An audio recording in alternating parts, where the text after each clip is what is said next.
Previous lecture की अगर हम लोग बात करें तो प्रीवियस लेक्चर में हम लोगों ने कोशिश ये की थी कि आप लोगों को पाइथन का एक वो पैकेज प्रोवाइड कर दें कि जो हमने आगे जो चीज़ें करनी है उनके लिए आपके लिए बहुत ज़रूरी है और आप उन चीज़ों को अंडरस्टैंड कर सकें। उसके अंदर हमने जो हमारे लास्ट लेक्चर्स थे उसमें हमने वेरिएबल से स्टार्ट हुए थे, हमने कलेक्शंस देखी थी, लिस्ट, सेट्स, टपल्स, डिक्शनरीज़, ठीक है। उसके बाद हमने आपको स्ट्रिंग मैनिपुलेशंस दिखाई थी, क्योंकि आपने जब चैट जीपीटी यूज़ करना है तो स्ट्रिंग्स को बहुत जो है वो आप ज़्यादा हैंडल कर रहे होंगे, तो स्ट्रिंग्स के बारे में आप लोगों को बताया था। देन हम लोग आगे मूव किए थे, हमने कंडीशंस देखी थी, इफ़ स्टेटमेंट्स। देन हमने उससे नेक्स्ट मूव किया तो हम लोग लूप्स पे आए, हम लोगों ने लूप्स को देखा, लूप के अंदर फॉर लूप, व्हाइल लूप, और हमने उसके बाद जो है फर्दर जब आगे मूव किया तो हमारा जो लास्ट टॉपिक था वो हमने फंक्शंस तक आप लोगों को सिखाया कि कोई भी अगर आपने कोई काम करने हैं तो उनके अब आप लोगों ने फंक्शंस बनाने हैं और फंक्शंस बना के उनको यूज़ करना है। तो अब आज का भी जो हमारा काम होगा उसके अंदर हम वो सारी प्रीवियस जो चीज़ें हम लोगों ने सीखी हैं वो हम लोग यूज़ कर रहे होंगे, ठीक है।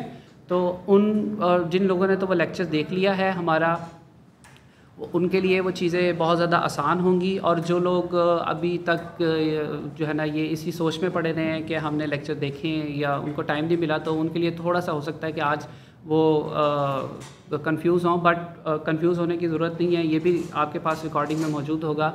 तो आप प्रीवियस लेक्चर भी देखें, उसके बाद आज के लेक्चर को भी आप लोगों ने कोशिश अपनी पूरी करनी है कि इस चीज़ को अंडरस्टैंड करें, क्योंकि चीज़ें अब आगे से आगे जो है वो आपके लिए कॉम्प्लेक्स होती जाएंगी, थोड़ी सी मुश्किल होती जाएंगी, लेकिन हमारी कोशिश यही रहेगी कि वो आप लोगों को बड़े आसान तरीके से जितनी जो बेसिक एग्जांपल्स हैं आपकी रियल लाइफ से, ताकि आप उसको रिलेट कर सकें और समझ सकें, तो इस तरीके से आपको समझाया जाएगा।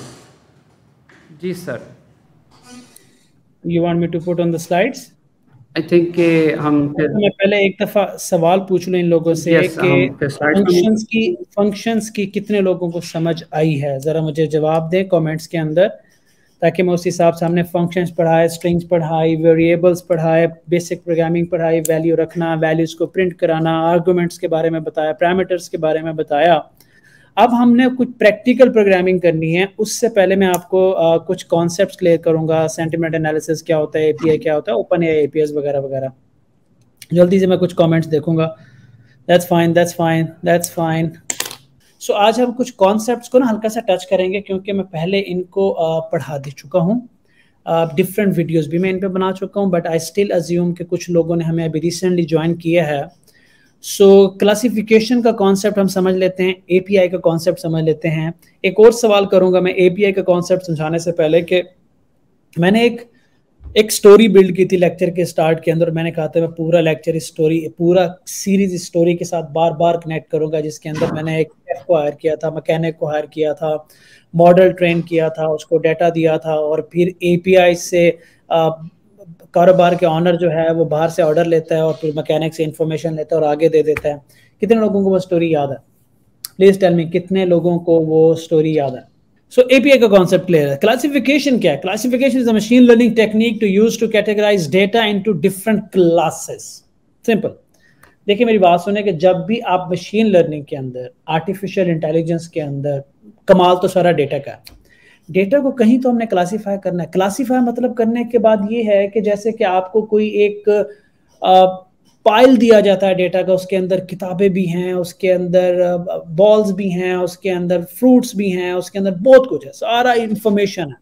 आप उस डेटा को अलग करते हो जी, ये बुक्स हैं, ये फ्रूट्स हैं, ये वेजिटेबल्स हैं, ये स्पोर्ट्स इक्विपमेंट्स हैं। तो सबको आपने जब क्लासिफाई कर लिया तो डेटा पे प्रोसेसिंग करना आसान हो जाती है, मशीन को डेटा समझना आसान हो जाता है, उसके बाद एल्गोरिदम उस पर अप्लाई करना आसान हो जाता है। अगर ले मैन 3 लैंग्वेज में समझें तो डेटा को एक किसी ग्रुप में, जिसका नाम पर्टिकुलर लेबल्ड ग्रुप में कर लेना, हम उसको क्लासिफिकेशन कर देते हैं। जब मैं लेबल्ड की बात कर रहा हूँ, हमने मशीन लर्निंग में पढ़ा था सुपरवाइज्ड लर्निंग, अनसुपरवाइज्ड लर्निंग को हम डिटेल में पढ़ चुके हुए हैं। I will not repeat it क्योंकि टाइम कम है। पहले शुरू में हमने इसको कवर किया कि it is a supervised learning approach where the algorithm learns from the labelled training data to make prediction और classify new unseen data. Labelled data का आपको मैंने बताया था।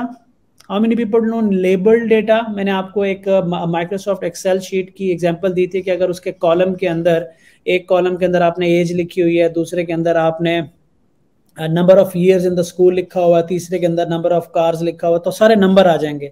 और अगर ऊपर वाला कॉलम रिमूव करा दो तो आपको समझ में नहीं आएगी कि एज कौन सी है और number of year in school कौन से हैं। लेकिन अगर कॉलम की हम हेडिंग दे दें जिसके ऊपर लिख दें ये एज है, ये नंबर ऑफ कार्स हैं, ये number of years in school है, तो वो डेटा जो है वो लेबल्ड डेटा हो जाता है, ताकि आपको पता होता है कि इसके अंदर क्या डेटा है। जस्ट लाइक आप अपने ड्रॉर्स के अंदर कोई सामान रखें, आप किचन के अंदर, आप सब लोग जो फीमेल देख रही हैं किचन है आपके पास, जिनके ऑर्गेनाइज किचन होते हैं तो उन्होंने रखा होता है कि इस किचन के अंदर क्रॉकरी पड़ी है, यहाँ पे हमने कुछ मसाले वगैरह रखे हुए हैं, तो आप किचन के अंदर चीज़ों को सेगमेंट कर देते हैं और उसके ऊपर बाज़ लोग लिख भी देते हैं कि कौन से कैबिनेट किस चीज़ की है। तो आपने समझ लें कि डेटा क्लासिफिकेशन किया और जो कैबिन के ऊपर आप लिखते हो ना कि यार ये क्रॉकरी का कैबिन है या मे बी ये स्पाइसेस का कैबिन है, वो आप उसको लेबल कर रहे होते हो कि उसके अंदर डेटा क्या पड़ा हुआ है। Easiest example is this, label data, supervised learning, unsupervised learning is all clear. Comments में आ गया, which is very good. I'll keep running faster। मैंने एप्लीकेशन और क्लासिफिकेशन के हमने एग्जांपल दी थी जिसके अंदर स्पैम ईमेल डिटेक्शन थी कि स्पैम ईमेल जो एआई एल्गोरिदम्स होते हैं, मशीन लर्निंग एल्गोरिदम जो होते हैं, वो क्या करते हैं कि डिटेक्ट कर लेते हैं कि जब ईमेल आई ये स्पैम में जाएगी या ये नॉर्मल ईमेल है, इसको नॉट स्पैम ईमेल है। स्पैम में जाने के लिए कुछ इंडिकेटर्स होते हैं, एल्गोरिदम उसको देखते हैं और ईमेल को अलग कर देते हैं। तो एक क्लासिफिकेशन होती है जी स्पैम ईमेल्स हैं, एक होती है जी नॉट स्पैम ईमेल्स हैं। क्रेडिट कार्ड रिस्क असेसमेंट होती है कि क्रेडिट कार्ड क्या है। डिजीज डायग्नोसिस होते हैं कि कौन सी डिजीज है, उसमें भी क्लासिफिकेशन यूज होती है। डिजीज डायग्नोसिस ये है कि आजकल चैट बॉट आ रहे हैं, आने वाले हैं, जिसके अंदर आप जाके बॉट आपसे पूछता है, आपकी तबीयत के बारे में पूछेगा, आपके सारा कुछ आपके वाइटल्स कलेक्ट करेगा और फिर आपको बताएगा कि आपको डिजीज क्या है। तो वो जो डिजीज बताएगा वो एक सर्टेन क्लास से बिलोंग करेगी, तो क्लासिफिकेशन है। एंड देन सेंटिमेंटल एनालिसिस, ये बहुत इंपॉर्टेंट है। सेंटिमेंटल एनालिसिस पे मैंने बोला हुआ है कि इस पे हुकूमतें बनती रही हैं और हुकूमतें गिरती रही हैं। सेंटिमेंट एनालिसिस जो है ना, आने वाले वक्त में अगर आर्टिफिशियल इंटेलिजेंस की मैं बात करूं, उसके अंदर नेचुरल लैंग्वेज प्रोसेसिंग की मैं बात करूं, तो सेंटिमेंट एनालिसिस जो है ये एक वो चीज़ है जो मेरे ख्याल में आने वाले टाइम में बहुत बड़ा डिफरेंस क्रिएट करेगी। मतलब sentiment analysis is kind of a war between human and machine and natural language, large language models particularly. वो इसलिए कि सेंटिमेंट एनालिसिस के थ्रू आपकी सोच को बदला जा रहा है। मैं भी आपको एग्जांपल देता हूँ, आपके सोचने का तरीका बदला जा रहा है। आप ये डिसाइड नहीं कर रहे कि कौन सा प्रोडक्ट लेना है, मशीन ये डिसाइड करेगी कि कौन सा प्रोडक्ट लेना है। आप ये फैसला नहीं करोगे कि किस पॉलिटिशियन को वोट देना है, मशीन ये फैसला आपसे करवाएगी कि किस पॉलिटिशियन को वोट देना है। फॉर एग्जांपल होता क्या है कि सेंटिमेंट एनालिसिस के थ्रू डेटा कलेक्ट किया जा रहा है आप लोगों का, और पहले ही अंदाजा लगा दिया जाता है कि इस वक्त अवाम किस बंदे के हक में बात कर रही है और किस बंदे के खिलाफ बात कर रही है। उनसे अंदाजा होता है कि किस बंदे की पोजीशन क्या है और किस बंदे की पोजीशन क्या है। फॉर एग्जांपल अगर आपके सेंटिमेंट्स को बदलना है, ज्यादातर जो क्राउड है फॉर एग्जांपल वो किसी एक सर्टेन बंदे के खिलाफ बात कर रहा है, तो पता चलता है मजबूत लोगों को कि यार सेंटिमेंट जो है ना, लोग इस बंदे के खिलाफ है, तो उस तरह के एड्स रन किए जाते हैं, सड़कों पे पोस्टर्स बैनर लग जाते हैं, उस तरह की कैंपेन्स रन की जाती हैं और उस सोच को बदला जा रहा होता है और आपको अंदाजा नहीं हो रहा होता। अगर आपने प्रोडक्ट खरीदना है तो इसी तरह से आपको ग्रेजुअली एक प्रोडक्ट से दूसरे प्रोडक्ट की तरफ लेके जाया जाता है through sentiment analysis. Sentiment analysis होता क्या है, ये प्राइमरीली लार्ज लैंग्वेज मॉडल से होता है। लैंग्वेज मॉडल ये होता है कि आप अभी यहाँ पे कमेंट कर रहे हो ना, आप YouTube पे कमेंट कर रहे हो, आप किसी की पोस्ट पे जाके कमेंट करते हो, आप किसी प्रोडक्ट के ऊपर रिव्यू जाके कमेंट करते हो, तो ये जो सारा कुछ होता है ना, ये जो आपका डेटा है, जो आप सोशल हैंडल्स पे पर्टिकुलरली जाके कमेंटिंग करते हो, इधर से डेटा उठाया जाता है कि ये नेगेटिव है पॉजिटिव है। आपको याद होगा मैंने एक वीडियो बनाई थी जिसके अंदर मैंने सिर्फ एक छोटा सा सिस्टम बनाया हमारा था, मेरे ख्याल में यार शायद आप ही नहीं बनाया था, जिसको कोई बात करो ना, वो सिर्फ उस वर्ड को सुन के, उस लाइन को पढ़ के ये बताएगा कि नेगेटिव है पॉजिटिव है। ठीक है, आपका हर कमेंट जो आप लिखते हो उसके अंदर जो अल्फाज इस्तेमाल करते हो वो कहीं ना कहीं जा रहा है और उसकी बेस पे फैसला हो रहा है। आप किसी मुल्क के खिलाफ यहाँ बात करते हो ना, देयर आर जिन लोगों को, जिन ममालिक को अपने डेटा की अहमियत का अंदाजा है, आज वो ममालिक को ये पहले ही पता चल जाता है कि किसी खास मुल्क की जो अवाम है वो हमारे खिलाफ बोल रही है, हमें वहां जाके कुछ ना कुछ एडजस्टमेंट्स करनी पड़ेंगी। दिस इज ऑल, मैं बड़ा केयरफुली वर्ड्स पिक कर रहा हूँ क्योंकि मुझे इससे बेहतर एग्जांपल नहीं मिल रही ना, तो सेंटिमेंट एनालिसिस की, तो बड़ा केयरफुली सेंटिमेंट एनालिसिस की टेक्निक को यूज करके डैमेज होने से पहले ही डैमेज कंट्रोल किया जाता है, ये पॉजिटिव बात है। बाकी ये किया जाता है कि अगर किसी की सोच को बदलना है, किसी के प्रेफरेंस को बदलना है, किसी के माइंडसेट को बदलना है, तो ये एल्गोरिथम्स करते हैं। और एल्गोरिथम ये नहीं करते कि आपके दिमाग में कुछ चीज इंस्टॉल होती है, आपका नजरिया इर्द गिर्द चीजें बदल जाते हैं। याद रखें कि अगर आप लोग पहाड़ों में रहते हो और अगर आप लोगों को, कोई पहाड़ों में रहता है, कोई शहरों में रहता है, कोई सहराओं में रहता है, अगर आप लोगों का माहौल बदल दिया जाए ना for certain number of days, तो माहौल का आपकी पर्सनैलिटी और आपकी सोच पे असर होता है। तो ये डेटा मॉडल्स क्या करते हैं कि सेंटिमेंट एनालिसिस करके agencies, the word not a good accurate word, ad agencies को दे देते हैं, जो एड रन करती हैं, जो मीडिया एजेंसीज हैं, मीडिया एजेंसीज को इंफॉर्मेशन देती हैं, वो उस हिसाब से सारे एड, सारे टीवी शो, सारे बिलबोर्ड, पूरा एनवायरनमेंट आपके इर्द गिर्द चेंज हो जाता है, जिससे आपकी जो सोच है वो चेंज होना शुरू हो जाती है। तो be very careful about it. ये मैं इतना लंबा इसलिए लेके गया कि एपीआईज के थ्रू हम सेंटिमेंट एनालिसिस करेंगे भी सही, आपको नेगेटिव पॉजिटिव दिखाएंगे। If I am not wrong, Haris मुझे बताना कि आप लोगों ने प्रिपेयर किया हुआ है। एंड इसके अंदर फाइनेंसिंग में बहुत अपॉर्चुनिटी आने वाली है, क्योंकि जब आपको सिर्फ अभी हम एपीआई इंटीग्रेशन सिखा देंगे, जो प्रीवियस पाइथन सिखाई है उस पाइथन को इस्तेमाल करके, तो दिस इज द टाइम जब आप एक्चुअली लाइफ में कुछ करने जितने हो जाएंगे। So that's a sentiment analysis for you. किसका पार्ट है? क्लासिफिकेशन। क्लासिफिकेशन किसका पार्ट है? Supervise learning. सुपरवाइज लर्निंग किसका पार्ट है? Machine learning. So machine learning, supervise learning, classification और उसके अंदर सेंटिमेंट एनालिसिस। तेज नहीं जा रहा हूं, वीडियो रिकॉर्ड हो रही है, बाद में भी देख लीजिएगा, तो ये पढ़ा चुका हूं मैं पहले। अब sentiment analysis are also known as opinion mining, ये एक वर्ड है, is a subfield of natural language processing that focuses to determining the sentiment or emotion tone of a piece of text। ठीक है, ये भी हम आपको करके दिखाएंगे। एपीआई के बारे में आपको बता चुका हूं मैं। एक दफा छोटी सी 2 मिनट लगा के वो एग्जांपल दोबारा ड्रॉ करूंगा उन चंद बच्चों के लिए जो बेचारे, यार हारिस इसको जूम इन कर सकते हैं बच्चे? यहां से आपके पैसा कमाने की रेस शुरू हो रही है। एपीआई समथिंग लाइक दिस कि आपने कारोबार शुरू किया, आपने एक मैकेनिक को हायर किया और उस मैकेनिक को सारी इन्फॉर्मेशन देकर ट्रेन किया कि वो गाड़ियां उसको ठीक करना आ गई, आप मैकेनिक नहीं हो। आपको बाहर से ऑर्डर आता है, आपने उसका फोन सुना, किसी ने आपसे पूछा यार बताओ मेरी गाड़ी में ये मसला है, मैंने गाड़ी ठीक करनी है। आपने वो फोन सुना, बात रखी, मैकेनिक को बताया मसला, मैकेनिक से इन्फॉर्मेशन ली, सोल्यूशन बनाया और सोल्यूशन आगे पास कर दिया। तो आप जो है वो एपीआई का रोल प्ले कर रहे हो कि एंड जो क्लाइंट है जो फोन कर रहा है उसको मैकेनिक नजर नहीं आ रहा, मैकेनिक को कस्टमर नजर नहीं आ रहा, बीच में आप दोनों की कोऑर्डिनेशन करवा रहे हो और उस कोऑर्डिनेशन को कंट्रोल कर रहे हो पूरी। आप किसी दफ्तर में जाते हो, किसी बैंक में जाते हो, तो आपको बैंक का पिछला बैकएंड पे अमला होता है वो नजर नहीं आता, उन्होंने फ्रंट पे कुछ लोग बिठाए होते हैं और उनको बताया हुआ होता है कि आप क्या बता सकते हैं, क्या नहीं बता सकते, क्या ले सकते हैं, क्या नहीं ले सकते, क्या कर सकते हैं, क्या नहीं कर सकते। हर बंदे का एक रोल होता है, इसे कहते हैं प्रोटोकॉल। हर एपीआई का एक प्रोटोकॉल होता है, हर एपीआई का एक फंक्शन। हम एपीआई खुद लिखेंगे, लेकिन हमारा जो बैकएंड पे जो प्रोग्राम लिखेंगे वो कभी भी यूजर को नजर नहीं आएगा, और यूजर जो है सिर्फ हमारी एपीआई से बात करेगा और वही बात करेगा जो हम अपनी एपीआई को इजाजत देंगे कि आपने इतनी बात यूजर से लेनी है और इतनी बात यूजर को बतानी है। सो दिस इज समथिंग जो हम बता रहे हैं API stand for application programming interface. It is a set of rules and protocols, अभी मैंने बताया था। एक रिक्वेस्ट आएगी, काम होगा और वापस चले जाएगी। यार तुमने बहुत कॉम्प्लिकेटेड डायग्राम डाली हुई है, मेरा निकाल के इस डायग्राम की जरूरत है, बच्चों के ज़हन में इस पर स्टोरी बिल्ड करने की जरूरत है। तो let's move to the next diagram, let's not make it complicated brother. अच्छा, अब है व्हाई यूज एपीआईज। ये एक छोटा सा सवाल है, आप लोगों से कर लूं, 5 मिनट में मुझे आंसर दें, 1 लाइनर में एपीआई यूज ही क्यों होती है, जल्दी करें।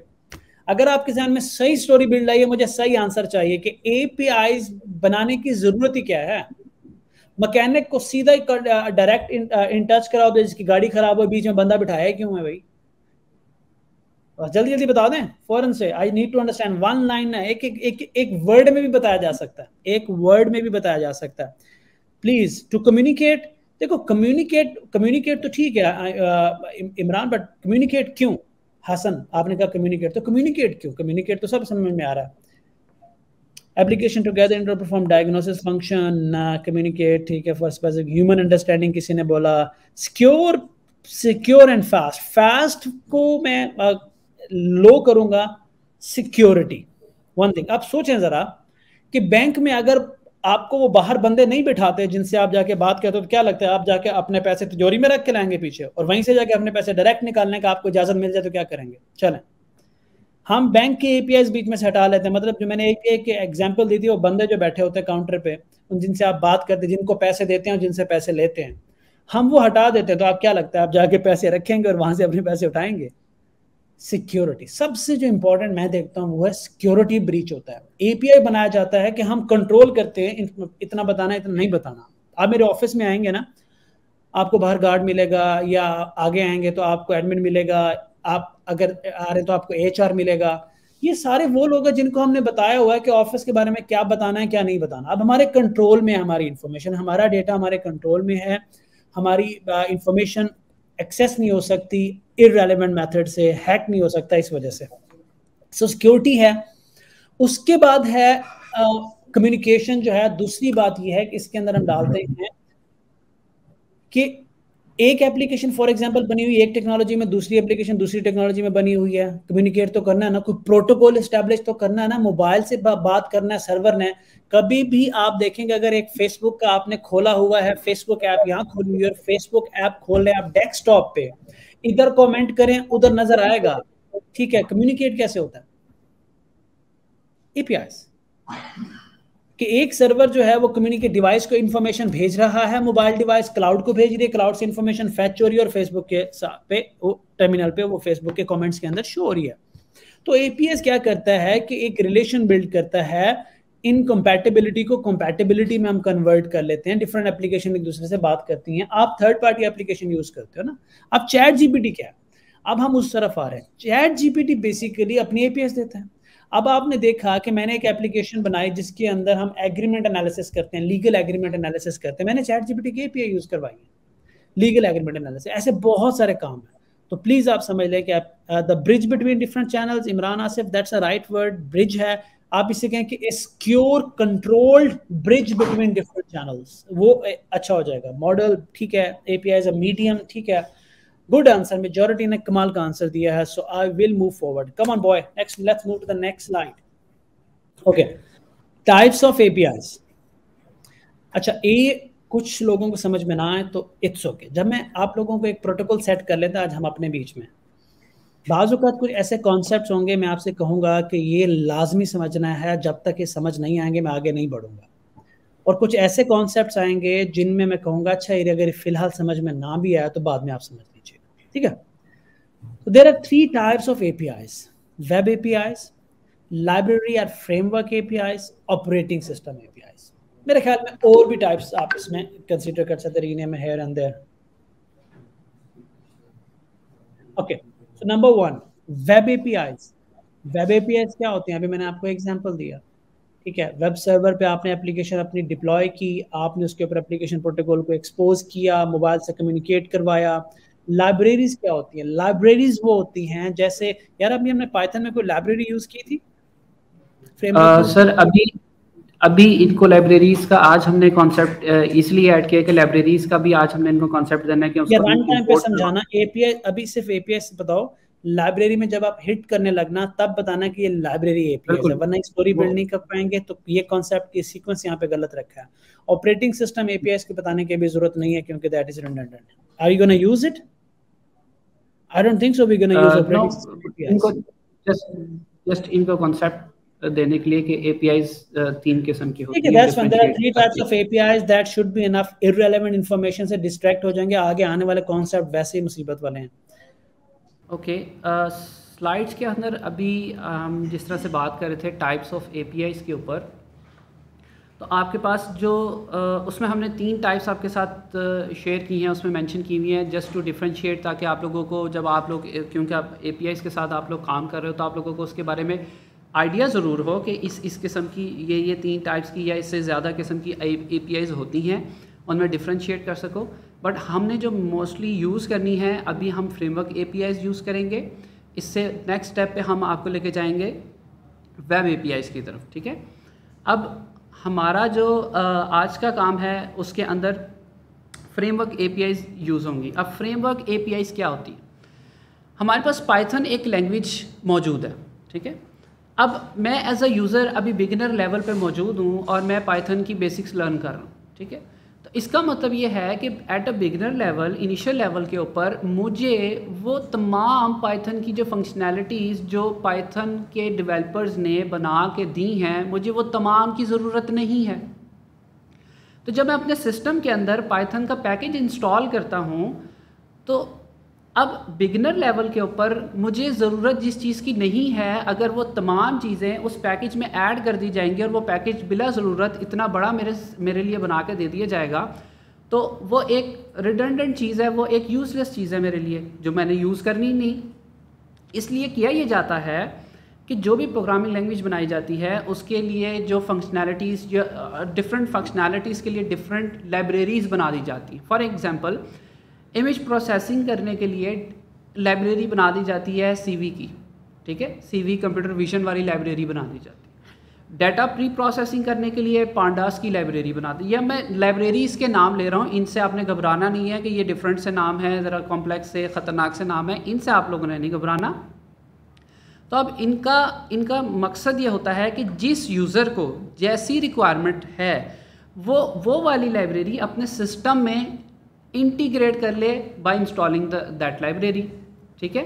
तो उनको कहते हैं फ्रेमवर्क APIs, ठीक है। बेसिकली फ्रेमवर्क, आज उसका हम हैंड्स ऑन करेंगे, डेमो आपके सामने शो होगा ताकि आप लोगों को उसकी एक क्लियर पिक्चर जो है वो आप लोगों के माइंड में आ जाए।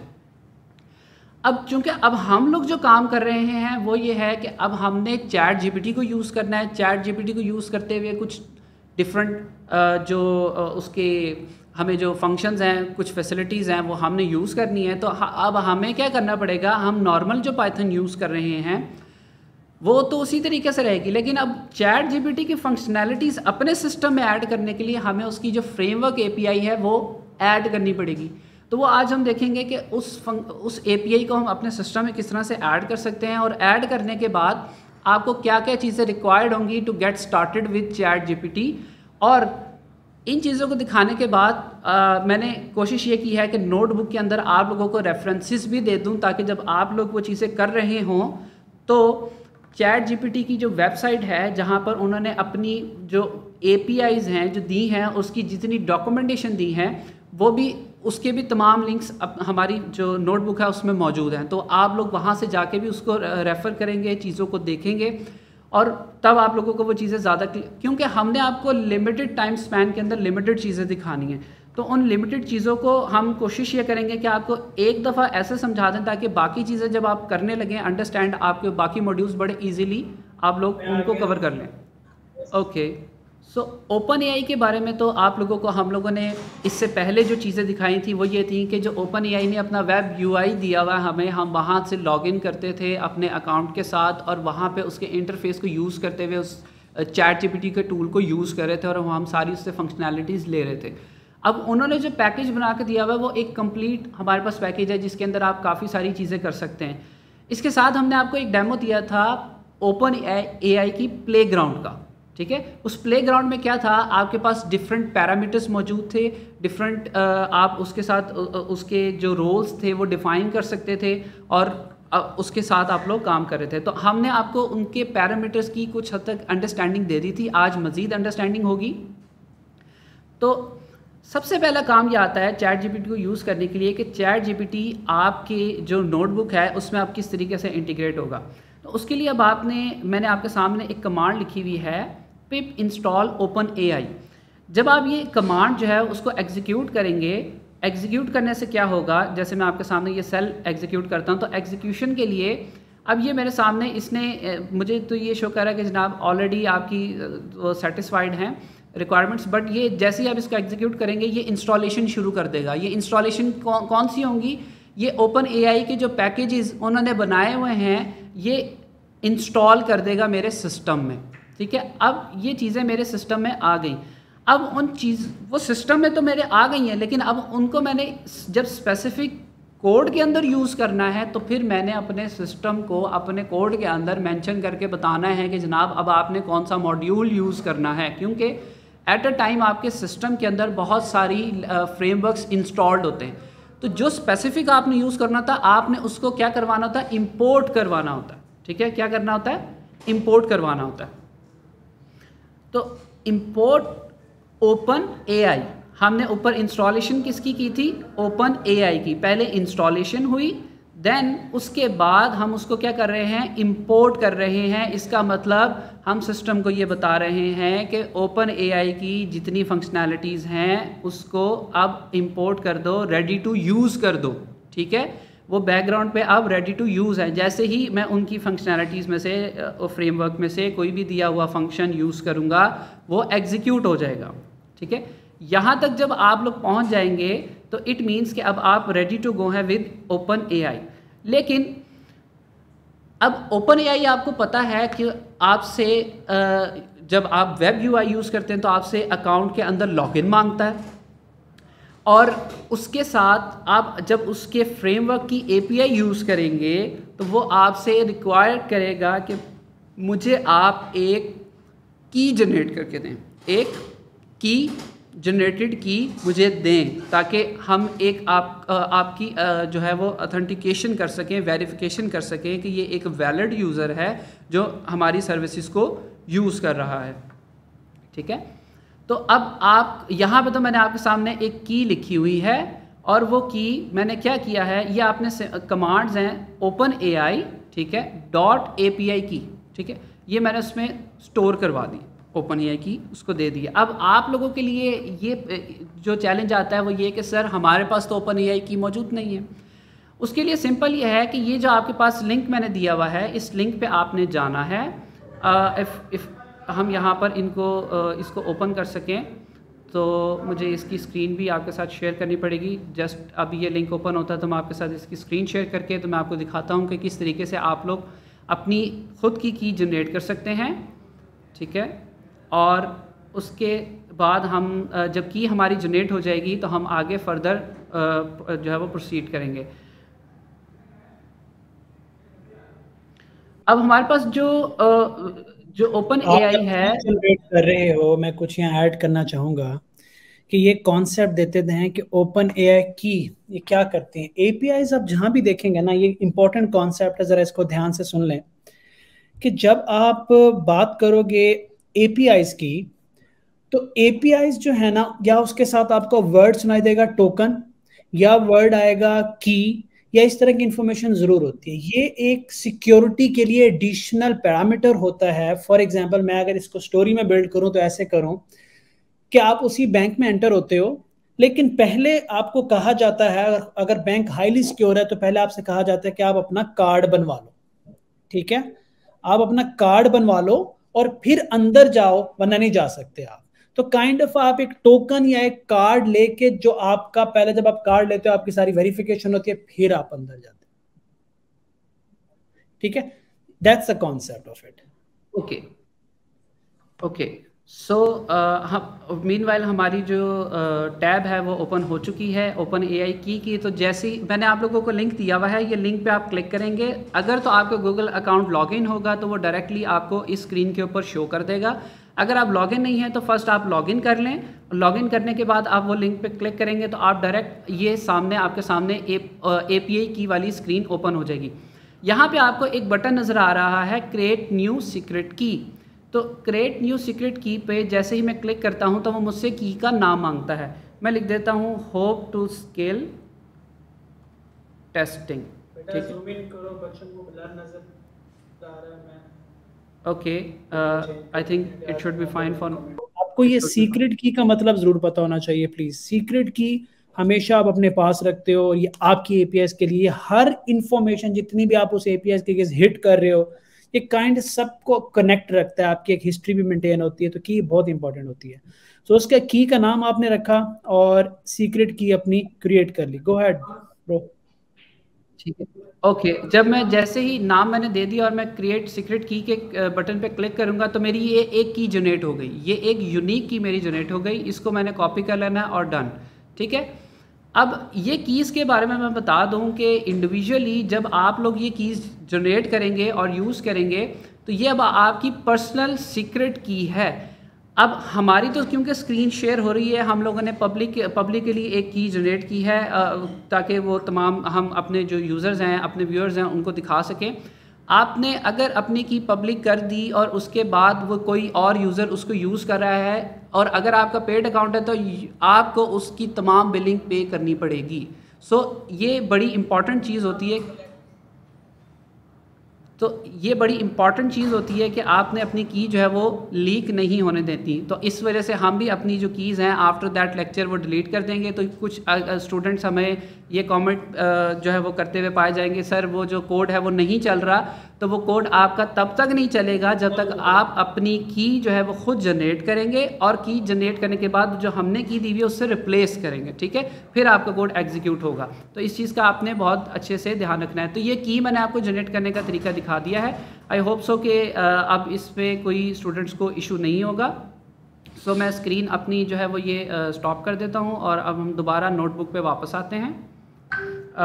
की जनरेट करने वाली चीज़ मैं आपके सामने दोबारा एक दफ़ा क्विकली कर देता हूँ कि की आपके सामने जो हमने लिंक दिया हुआ है नोटबुक में, नोटबुक के लिंक पे क्लिक करेंगे, आप इस स्क्रीन पे लैंड हो जाएंगे जहाँ पे आपके सामने API की वाला टेक्स्ट जो है वो ये हेडिंग शो हो रही है। इसके नीचे जैसे ही आप मूव करते हैं तो आपको एक क्रिएट न्यू सीक्रेट की का बटन नज़र आएगा, उस पर क्लिक करेंगे। अपनी की का आपने नाम देना है, नाम देने के बाद आपने क्रिएट सीक्रेट की पे क्लिक करना है और आपकी जो की है वो जनरेट हो जाएगी, ठीक है।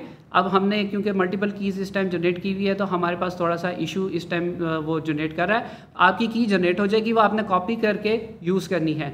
जो सीक्रेट की वाली बात बच्चे परेशान हो रहे हैं वो ये है कि देखें, जो आप API से जो ओपन AI से अपनी सर्विसेज यूज़ कर रहे हैं और उन्होंने आपको एक की अलॉट की है। अब क्योंकि मैं अगर एक कॉमन यूज़र हूँ, मैंने अपना एक जो Gmail अकाउंट है मैंने उससे लॉगिन किया हुआ है, तो मुझे जो की मिलेगी वो फ्री होगी, ठीक है, और वो लिमिटेड यूज़ के लिए होगी। जो फ्री की होगी वो लिमिटेड यूज़ के लिए होगी। जब आप लोग उसको 2-3 दफ़ा कोड एग्जीक्यूट करेंगे तो वो की आपकी एक्सपायर हो जाएगी और वो आपको मैसेज डिस्प्ले करेगा कि you have reached your assigned quota, ठीक है। तो फिर आपने क्या करना होगा, दोबारा की अपनी जनरेट करके तो उससे उसको कोड में ऐड करना होगा, रिप्लेस करेंगे और फिर वो यूज़ करते जाएंगे। जिन लोगों के पेड अकाउंट हैं वो पेड अकाउंट्स की जो कीज़ जनरेट होंगी वो उससे भी ज़्यादा सेंसिटिव हो जाती हैं। क्यों? अगर वो किसी से शेयर करते हैं तो वो की वहाँ पे भी अगर यूज़ हो रही है तो उनकी बिलिंग जी बिल्कुल जो की होती है ना आपकी, जब तक फ्री होती है वो आपकी एक काइंड ऑफ यूनिक और सीक्रेट आइडेंटिटी होती है, ठीक है। आप इनिशियली वो आपको फ्री मिलती है लेकिन वो बाद में पेड होती है, तो आप उसको टेक्निकली फ्री कह ही नहीं सकते। वो मिलती फ्री है लेकिन वो फ्री नहीं होती बिकॉज वो यूजलेस होती है, उससे आप कोई काम नहीं ले सकते। 1-2 इंफॉर्मेशन के बाद आपको मसले मसाइल होते हैं। सो जब उसको आप पेड करा देते हो तो आप क्या करते हो, आप अपना जाके क्रेडिट कार्ड इंफॉर्मेशन लगा दोगे। अब फॉर एग्जांपल अगर मेरी की जो मेरी पेड की है वो आप लोगों को बेटा मैंने खुद स्लाइड हाइड किया तो I am controlling it, okay. So जब आप मेरी की अगर खुदा ना खास्ता लीक हो जाती है तो एंड ऑफ द स्टोरी। आप उससे लोग कितना मर्जी डेटा एक्सट्रैक्ट करें, APIs हिट करें, लूप्स लगा दें। अब आपको लूप का कॉन्सेप्ट बताऊं कि आप एक प्रोग्रामिंग लूप लिखते हो और कहते हो कि अनलिमिटेड टाइम हिट करता जाए और उसके अंदर उस API को कॉल कर देते हो और उस API को मेरी की दे देते हो। अब मैं थोड़ा आपका ना प्रोग्रामिंग नॉलेज टेस्ट कर रहा हूँ कि आप एक प्रोग्रामिंग लूप लिखते हो, लगाते हो, उस लूप के अंदर मेरी API कॉल, आप कोई API कॉल करते हो, फॉर एग्जांपल ChatGPT से डेटा लेके आते हो और उसको मेरी की दे देते हो, तो मेरा कितना नुकसान होगा? फाइनेंशियली मुझे बिल पड़ेगा ना सारा। और इसी तरह से आपकी जब एक की पेड होती है तो आपको उसका ख्याल रखना होता है, प्रोटेक्ट करना होता है। अगर किसी को क्रिप्टो की नॉलेज है तो उसके अंदर तो जब आपको की मिलती है उसको तो कहा जाता है कि किसी पेपर पे लिख के उस पेपर के 3 टुकड़े करके डिफरेंट जगहों पे सेव करना पड़ता है। आप सॉफ्ट कॉपी में सेव ना करें क्योंकि वो इतनी सेंसिटिव की होती है। और इस की से क्या हुआ, मुझे एग्जैक्ट अमाउंट नहीं याद, एक बंदा जिसके पास प्रॉबेबली कोई 25,000 बिटकॉइंस थे, 25,000 बिटकॉइंस, और एक बिटकॉइन आजकल मुझे नहीं पता कितने का, थाउजेंड्स ऑफ डॉलर में है, मतलब करोड़ों में है, करीब करीब पहुंचा हुआ है, आई नो आइडिया एग्जैक्टली। $25,000 के बिटकॉइन रख के वो दुनिया से चला गया। उसकी की किसी के पास नहीं थी। No one can access his money without it. So that's the importance of secret की। इसलिए आप ये कोड भी रन नहीं कर पाओगे जब तक आप अपनी सीक्रेट की को रिमेंबर नहीं रखोगे। और बी ऑलवेज एक एपीआई का फॉर्मेट तो दिखाओ बच्चे, मैं ज़रा एक फॉर्मेट इनको दिखाना चाहता हूँ कि एपीआई के अंदर पैरामीटर कैसे पास होते हैं। अब जब हमने अपनी जो 2 स्टेप्स हमने किए थे कि मैंने अब क्योंकि ओपन एआई की फंक्शनैलिटीज़ को यूज़ करना है तो मैंने इंपोर्ट करवा दिया ओपन एआई, और मैंने उसकी जो की थी मैंने वो की भी पास कर दी, ठीक है। अब मैंने क्या किया कि अब हम क्योंकि एग्जांपल अब ये देखने वाले हैं कि हम सेंटिमेंट एनालिसिस करना चाहते हैं यूजिंग चैट जीपीटी, तो अब चैट जीपीटी से सेंटिमेंट एनालिसिस के लिए मैंने अब एक फ़ंक्शन बना दिया। वो फंक्शन का मैंने नाम रखा सेंटिमेंट एनालिसिस, ठीक है। और उसका जो मैंने अब यहाँ पे मुझे बता दें कमेंट के अंदर कि ये पैरामीटर है कि आर्गुमेंट है। तो यहाँ पर हमने एक वेरिएबल दे दिया जिसके अंदर वैल्यूज़ जो हैं वो जाएंगी।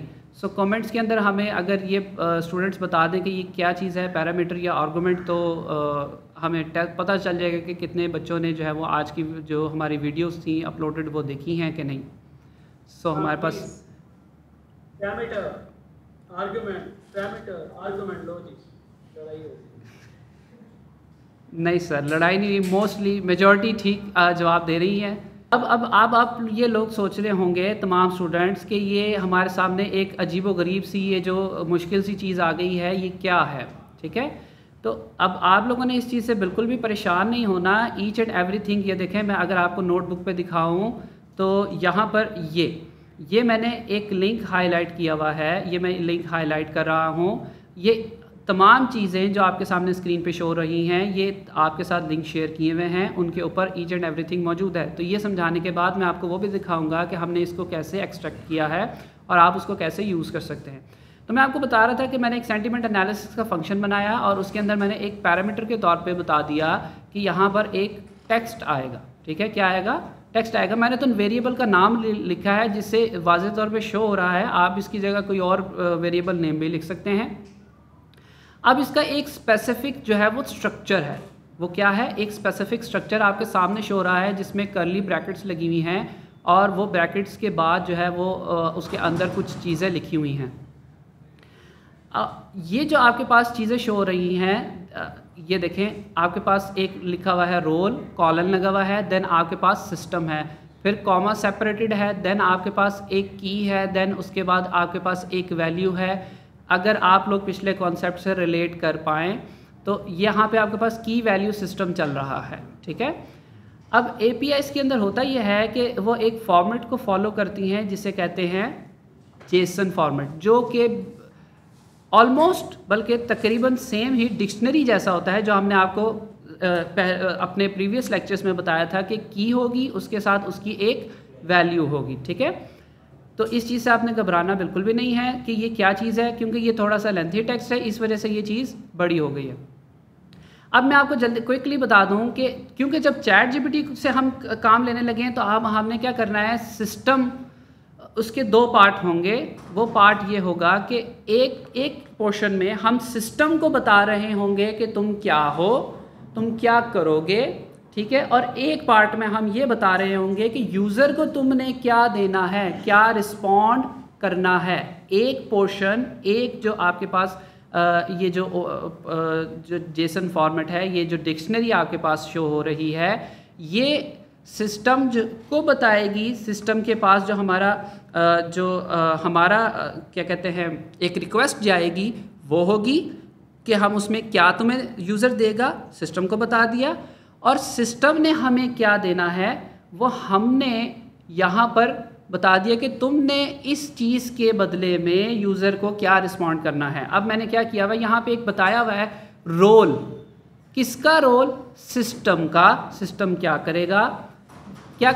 कंटेंट जनरेट करेगा। अब वो कंटेंट क्या करेगा? कंटेंट के अंदर हमने उसको बता रहे हैं you are trained to analyse and detect the sentiment of a given text. ये आपको हमने पढ़ाया था प्रॉम्प्ट इंजीनियरिंग, ठीक है। प्रॉम्प्ट इंजीनियरिंग क्या थी कि आपने चैट जीपीटी का प्रॉम्प्ट मॉडिफाई करना है, उसको इंजीनियर करना है इस तरीके से कि जो आपकी रेलिवेंट प्रॉब्लम होगी उसको वो टैकल कर सके, ठीक है। तो अब यहाँ पे क्योंकि हम सेंटिमेंट एनालिसिस करना चाह रहे हैं तो अब उसको आपने प्रॉपरली बताना है कि तुम क्या हो। तो हमने बताया कि तुम एक ट्रेंड एनालाइज़र हो, तुमने क्या करना है, तुमने एक गिवन टेक्स्ट के सेंटिमेंट को डिटेक्ट करना है, ठीक है। और उसके साथ एक और चीज़ बताई कि if you are unsure of an answer, कि ऐसी सिचुएशन आ जाए कि तुम्हें ना पता चले ये कौन सा सेंटिमेंट है, ये पॉजिटिव सेंटिमेंट है, पॉजिटिव मीन हैप्पी सेंटिमेंट है, नेगेटिव मीन सैड या एंग्री सेंटिमेंट है, न्यूट्रल या वो मिक्स्ड है, या वो बिल्कुल ना हैप्पी है ना सैड है। तो अगर तुम अनअवेयर हो, you can say not sure, ठीक है। आपने क्या जवाब दे देना है, not sure. And recommend user to review manually, और यूज़र को क्या कह देना है, रिकमेंड कि आप इसको मैनुअली चेक कर लें, ठीक है। अब जो यूज़र का यूज़र के लिए जो चीज़ है कि रोल फॉर यूज़र, ठीक है, analyse the following text and determine the sentiment is positive और नेगेटिव, ठीक है। अब ये चीज़ आगे हम इसकी आउटपुट में भी देखेंगे। Return answer in single word as either positive और नेगेटिव। तो हमने उसको बड़ा स्पेसिफिकली बता दिया है कि तुमने जो जवाब देना है वो पॉजिटिव होगा या नेगेटिव होगा। सेकंड लाइन में उनको ये बता दिया कि जो आंसर रिटर्न कर रहे हो वो सिंगल वर्ड का आंसर चाहिए, कोई एक्सप्लेनेशन लंबी चौड़ी नहीं चाहिए, और वो आंसर क्या होना चाहिए, सिंगल वर्ड वाला, या पॉजिटिव या नेगेटिव, ठीक है। अब इस चीज़ को जहन में रखना है कि हमने ऊपर भी तो बता दिया पॉजिटिव और नेगेटिव हो, लेकिन ये चीज़ें आपने जब आप प्रॉम्प्ट इंजीनियरिंग करते हैं तो बड़े ध्यान से इनको ऑब्जर्व करते हैं कि हमने तो बता दिया, लेकिन ये हमें पता है कि हमने उसको बता दिया, ठीक है।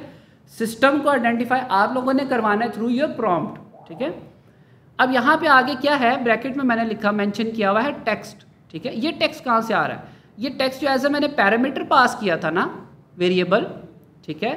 तो ये वेरिएबल यहाँ पे यूज़ होगा, जो भी मैं वर्ड दूंगा वो यहाँ पर आके प्लेस हो जाएगा, ठीक है। जो भी सेंटेंस दूंगा वो यहाँ पे आके प्लेस हो जाएगा, जो भी स्ट्रिंग होगी वो यहाँ पे आके प्लेस हो जाएगी। अब ये मेरे पास एक कोड है रिस्पॉन्स का, कि जो यूज़र को रिस्पॉन्स जाएगा वो किस तरीके से जाएगा, ठीक है। अब ये जो फंक्शनैलिटी है इससे आपने घबराना नहीं है, मैं अभी आपको इसके फ़ौरन बाद लिंक के अंदर जाके दिखाऊंगा कि वो किस तरीके से यूजेज होगी, ये कोड कहाँ से आ गया एकदम सारा। तो इस चीज़ को समझने के लिए, आपको आसान अल्फाज में समझाने के लिए इतना मैं आपको बताता हूँ कि ये जो फंक्शन है चैट कंप्लीशन का, ठीक है, ये ओपन एआई के अंदर चैट कंप्लीशन का, ये देखें, इसको इस तरीके से अगर पढ़ें कि ओपन एआई के अंदर जाएंगे, ठीक है, वहाँ से हमने चैट कंप्लीशन वाला फंक्शन लिया, उसको हमने क्या किया, हमने उसको क्रिएट कर दिया, और अब उस फंक्शन के अंदर पैरामीटर्स हैं कुछ, क्या क्रिएट क्या करो, ठीक है, क्रिएट करो कि एक मॉडल हमारे पास आए, वो चैट जीपीटी 3.5 टर्बो यूज़ करे, हमने अपनी मर्जी से एक मॉडल भी दे दिया, और आपके पास क्या मिलेगा आपको, जी सर। ये बताना चाहिए इनको पड़ेगा कि आपने जो वर्ड बार बार सुनते हो चैट जीपीटी 3.5 टर्बो, मैं आप लोगों के कॉन्सेप्ट यहाँ क्लियर करूँ। There is a term chat GPT, आपने देखा chat GPT 4, chat GPT 3.5 turbo, chat GPT 4 और चैट जीपीटी के एपीआई नहीं है, एपीआई जो है ना इनकी जो मॉडल है वो चैट जीपीटी 3.5 टर्बो की जब बात हो रही होगी तो आप ये समझ लें कि इसके ऊपर ये वो है जो उन्होंने पब्लिकली दुनिया के लिए एक्सपोज किया है, एपीआई बनाई है, उसको मॉडल को नाम दिया है, हमने बताया है कि हम कौन सी यूज करें। हो सकता है यहाँ पे जीपीटी 4 हो, वो मेच्योर नहीं है तो बताना पड़ेगा उसको, एक ही एपीआई हिट होगी, लेकिन उसको हम कॉन्फ़िगर कर लेते हैं कि आपने किसको जाके हिट करना है, कहां से जाके इंफॉर्मेशन लेके आनी है। तो यहाँ हम बता रहे हैं कि चैट जीपीटी 3.5 टर्बो, इसके रेट्स भी डिफरेंट होते हैं, इसका रिस्पॉन्स टाइम भी डिफरेंट होता है, इसकी जो एक्यूरेसी लेवल है वो भी डिफरेंट होता है। यहाँ पे और भी आप ट्राई कर सकते हैं, लेटर डाउन द रोड इंशाल्लाह हम आपको सिखाएंगे। आगे चलो बेटा। ओके, सो अब आपके पास एक मैसेज आएगा, ठीक है, उसको आपने जो है वो हैंडल करना है, और आपके पास जो नंबर ऑफ़ टोकन्स हैं, अब टोकन्स की कॉन्सेप्ट हमने आपको बताया था कि मॉडल के अंदर लिमिटेशन होती है टोकन्स की, वो कितने टोकन्स को प्रोसेस कर सकता है, कितने टोकन्स को वो जनरेट करेगा, ठीक है। अब यहाँ पर क्योंकि मैंने पहले ना 1 दिया हुआ था, क्यों, मेरे जो मॉडल ने मुझे रिस्पॉन्स देना है, मैंने उसको क्या कहा है, सिंगल वर्ड चाहिए, ठीक है। अगर मैं यहाँ पर 100 कर दूँ जैसे मैंने अभी किया था, तो वो क्या करेगा कि वो उसको लिबर्टी मिल जाएगी कि अगर वो प्रॉम्प्ट हमारा ज़रा सा भी कमज़ोर हुआ तो वो क्या करेगा, 1 वर्ड से आगे चला जाएगा, ठीक है। तो मैंने उसको लिमिट वैसे ही उसके हाथ बांध दिए कि जनाब एक वर्ड एक टोकन से ज़्यादा आप नहीं आगे जा सकते, ठीक है। कितने रिस्पॉन्स जनरेट होने हैं, n इज़ इक्वल टू 1 के एक ही आपका रिस्पॉन्स जनरेट हो, क्योंकि अदरवाइज़ अगर आप इसकी वैल्यूज़ बढ़ा दें तो वो आपको 3 कर देंगे, तो वो 3 डिफरेंट रिस्पॉन्सेज जनरेट करके आपको दे देगा, so on and so forth. Stop is equal to none, इसका भी आप लोगों से ऐसा ताल्लुक नहीं है, सो इसकी मैं इसको रिमूव कर देता हूँ, बट इसको अभी फ़िलहाल आप लोग इग्नोर कर दें ताकि इससे आप लोगों को कन्फ्यूजन ना हो। और टेम्परेचर का हमने आपको बताया था कि temperature is very important for any model. अब यहाँ पर मैंने टेम्परेचर जो है वो 0.5 कर दिया है, ठीक है। अगर अब इससे क्या होगा, जहां हमने चैट जीपीटी में प्लेग्राउंड आपको इस्तेमाल करना सिखाया था, ठीक है। Temperature is not exactly intensity guys, मैं आप लोगों के जवाब जो देख रहा हूँ, नॉट एग्जैक्टली द इंटेंसिटी, इसकी डेफिनेशन को थोड़ा एलेबोरेट कर लें, वहां पे आपको जाकर देख लीजिएगा। अभी हमने 0.5 सेट किया हुआ है जो कि रीजनेबल वो देंगे, ठीक है। हारिस, मैंने उनको याद कराना था कि कंफ्यूज ना हो, they will go and read that, check that lecture. So अब मैं आपको दिखाना ये चाह रहा था कि अगर मैं 0.5 में यहाँ पे रखता हूँ तो देखें मुझे एक स्पेसिफिक रिस्पांस चाहिए, पॉजिटिव या नेगेटिव।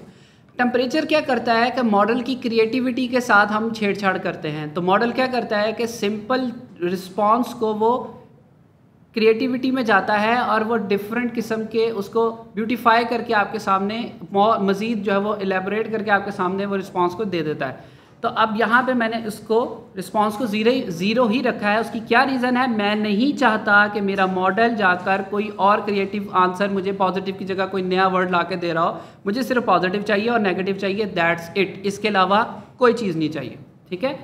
अब यहाँ पर एक काम हो रहा है, ठीक है। वो काम ये हो रहा है कि हमारा जो चैट जीपीटी हमें रिस्पांस दे रहा है उसके हमने आपको बिल्ट इन फंक्शंस बताए थे कि उसके रिस्पांस को हम किस तरीके से हैंडल करते हैं। अब ये जो चीज़ आपके सामने हो रही है ना, इसको मैं आपके सामने बड़े आसान से अल्फाज में बताने की कोशिश करता हूँ कि मुझे जो मॉडल रिस्पांस देगा, ठीक है, बाज़-औक़ात वो रिस्पांस छोटा होगा, बाज़-औक़ात वो रिस्पांस बड़ा होगा।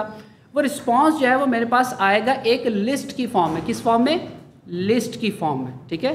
किस में आएगा, लिस्ट की फॉर्म में। अब लिस्ट में से मैंने क्या करना है, मैंने फर्स्ट आइटम को पिक करना है, मैंने क्या करना है, फर्स्ट आइटम को पिक करना है और उसके कंटेंट को मैंने क्या कर देना है, स्ट्रिप करना है। क्या करना है, स्ट्रिप। स्ट्रिप का बिल्ट इन फंक्शन हम लोगों ने पहले यूज़ किया था, वो क्या करता था, वो ठीक है। और इसके बाद डॉट लोअर का फंक्शन हमने बिल्ट इन यूज़ किया था, वो क्या करता था, लोअर केस में करता था। तो जो मेरा रिस्पांस आया उसकी लिस्ट आई, उसमें से फर्स्ट आइटम पिक करो, उस आइटम को क्या करो, उसकी वाइट स्पेसिस ख़त्म करो, उसको लोअर केस में करो और मेरे जो रिस्पांस टेक्स्ट है उसमें रख दो और वो रिस्पांस टेक्स्ट मुझे रिटर्न करवा दो। अब इस लाइन ऑफ कोड को मैं आपके सामने एग्जीक्यूट करता हूँ, ठीक है। ये मेरा एक फंक्शन डिफाइन हो गया। ये अभी तक हमने सिर्फ एक फंक्शन डिफाइन किया है और उसके अंदर हमने चैट जीपीटी की जो एपीआई है उसको यूज़ किया, उसके फंक्शनैलिटी को यूज़ किया है और हमने प्रॉपर उसके अंदर जी जी आई थिंक हमने एक चैट जीपीटी की एपीआई को हिट किया है अभी, राइट? जी जी बिल्कुल। It's time for quiz. Sir just मैं इसका फंक्शन कॉल कर दूं, देन हम मूव कर जाते हैं क्विज की तरफ। फंक्शन कॉल कर लें और वकास क्विज रेडी करो। ओके क्योंकि आज थोड़ा कम पढ़ाना है, आज थोड़ा कम पढ़ाना है कि 1 घंटे का लेक्चर कंज्यूम करने के लिए इन लोगों के पास पाइथन का भी है और ये भी है। तो क्विज लेते हैं फिर इसको रिवाइज करते हैं, ठीक है। अब मैंने ये आपके सामने एक स्ट्रिंग दी है, आई लव पाकिस्तान, ठीक है। अब आई लव पाकिस्तान ये स्ट्रिंग जो है वो इनपुट वेरिएबल के अंदर मैंने स्टोर करवा दिया है, ठीक है। ये इनपुट स्ट्रिंग मैंने क्या किया, मैंने सेंटीमेंट एनालिसिस का वो फंक्शन जो मैंने ऊपर डिफाइन किया था मैं उसको कॉल करने जा रहा हूँ। कॉल करने के लिए मैंने सिंपल फंक्शन का नाम लिखा, पैरेंथेसिस डाली और उसके अंदर जो आर्गुमेंट है वो पास कर दिया। आर्गुमेंट में क्या जाएगा, आई लव पाकिस्तान की स्ट्रिंग, ठीक है। वो स्ट्रिंग एक वेरिएबल रिस्पॉन्स में स्टोर हो रही है, ठीक है। अब यहाँ तक ये फंक्शन उस स्ट्रिंग को प्रोसेस करके जो आंसर आएगा वो स्टोर करवा चुका होगा। अब ये रिस्पांस के अंदर मेरे पास क्या मौजूद होगा, रिस्पांस में मेरे पास मौजूद होगा क्या वो पॉजिटिव है या नेगेटिव है। तो सिंपल अगर मैं रिस्पांस को प्रिंट फंक्शन के अंदर, प्रिंट स्टेटमेंट के अंदर मैं दे दूँ तो वो मुझे क्या डिस्प्ले करेगा, वो मुझे डिस्प्ले करेगा, हम इसको एग्जीक्यूट करते हैं। सबसे पहले देखें आउटपुट को थोड़ा सा अंडरस्टैंड कर लें कि इनपुट मैंने दी हुई है, इनपुट क्या थी, आई लव पाकिस्तान, पहले आई लव पाकिस्तान प्रिंट होगा, ठीक है, कॉलन आ गया, colon the sentiment is, sentiment क्या था, रिस्पॉन्स वेरिएबल के अंदर उसकी वैल्यू स्टोर थी, वो क्या है, वो है पॉजिटिव, कि ये एक हैप्पी कमेंट है, ठीक है, हैप्पी जो है इसका सेंटिमेंट है। अब इसकी जगह मैं आई हेट तो कर नहीं सकता, बट इसको मैं कर देता हूँ, थोड़ा सा चेंज कर देता हूँ आपके सामने, आई हेट, आपकी स्क्रीन नजर नहीं आ रही बेटा, फास्ट फूड, ठीक है, स्ट्रिंग चेंज कर दी, आई लव पाकिस्तान से आई हेट फास्ट फूड कर दिया, ठीक है। अब जब मैं इसको एग्जीक्यूट करूंगा तो अब मेरे पास रिस्पांस क्या आना चाहिए, तो आई हेट फास्ट फूड जो सेंटेंस आया तो इसका सेंटिमेंट क्या है, वो नेगेटिव है, ठीक है। सो आज के लिए हमारे पास हमने चैट जीपीटी का जो एपीआई हिट की है और उससे हमने ये सीखा है कि हम सेंटिमेंट एनालिसिस करवा सकते हैं, बट उसके लिए जो हमने आपको पैरामीटर्स बताए हैं मॉडल के लिए वो आपने अपने माइंड में रखने हैं, ये प्रॉब्लम टू प्रॉब्लम चेंज होंगे, और आपको जो लिंक्स दिए हुए हैं उनको जाके आपने लाजमी एक्सप्लोर करना है, ताकि इसके अलावा भी जो मॉड्यूल्स मौजूद हैं उनको भी आप यूज़ कर सकें। वहाँ पर ये तमाम कोड आपको लिखा हुआ मिल जाएगा। आपको अगर अंडरस्टैंडिंग में प्रॉब्लम होगी तो उस कोड को कॉपी करना है, चैट जीपीटी में जाके पेस्ट करें और उससे पूछें, उससे सवाल करें कि ये कोड क्या कर रहा है, एग्जीक्यूट करें, जो एरर आए वो भी चैट जीपीटी से पूछें, ठीक है। इन चीज़ों का अब आपने खुद से बहुत ज़्यादा एफर्ट करके चीज़ों को सीखने की कोशिश करनी है। अब हम सॉरी आगे बेटा नहीं जाना, अब हमने क्विज देना है, मैं कुछ चीजें आप लोगों को बताना चाहता हूँ यहाँ पे जरूरी। आप क्विज की तरफ मूव कर रहे हैं सर। अच्छा आप लोग क्विज रिलीज करो, मीनवाइल बच्चों को मैं कुछ वेरी इंपॉर्टेंट क्विज आ रहा है जी, आप डोंट गो एनीवेयर। और आपने जो सवाल यूट्यूब पे मैं देख रहा हूँ, फेसबुक पे मैं देख रहा हूँ, आई वुड सजेस्ट कि उनमें से 98-99% जो सवाल हैं, 98-98.5% जो सवाल हैं वो चैट जीपीटी आपको उसका आंसर दे सकता है, बार्ड आपको उसका आंसर दे सकता है, कोड भी लिख सकते हैं। मैं आप लोगों को एक बहुत बहुत बहुत इंपॉर्टेंट बात बता रहा हूँ, यहाँ पे सारे गौर से सुन लें और मुझे कमेंट्स में एक्नॉलेज कर दें। आप लोग चैट जीपीटी से कहीं से कोड लिख के यूज नहीं करोगे, आप लिखोगे उसको दोबारा टाइप करोगे, अपनी गलती समझोगे, कॉपी पेस्ट नहीं करोगे, कभी भी नहीं करोगे, उस वक्त तक नहीं करोगे जब तक आपके हाथ ऐसे नहीं चलते जैसे आप टाइपिंग कर रहे हो कोड पे। अगर आज आपको कॉपी पेस्ट की लत लग गई ना तो आपके कॉन्सेप्ट्स नहीं बनेंगे जो प्रोग्रामिंग में न्यू है। For God sake please do not do that, make that mistake. Code लिखो, अपनी गलती को सुधारो, साथ में कंपाइलर या नोटबुक कुछ भी खुला हुआ है उसके अंदर उसको रीराइट करो, बेशक देख के करो but rewrite it, psychologically you will get strong. Next lecture का जो फर्स्ट हाफ होगा उसमें मैं आपको coding standards, coding ethics, programming standards, programming ethics, ये सारी चीजें समझाऊंगा कि किस तरह से आप मेंटली स्ट्रांग हो सकते हो और आपकी प्रोग्रामिंग बेहतर हो सकती है। वो ज्यादा इंपॉर्टेंट होगा आगे हम डीप डाउन जाने से पहले।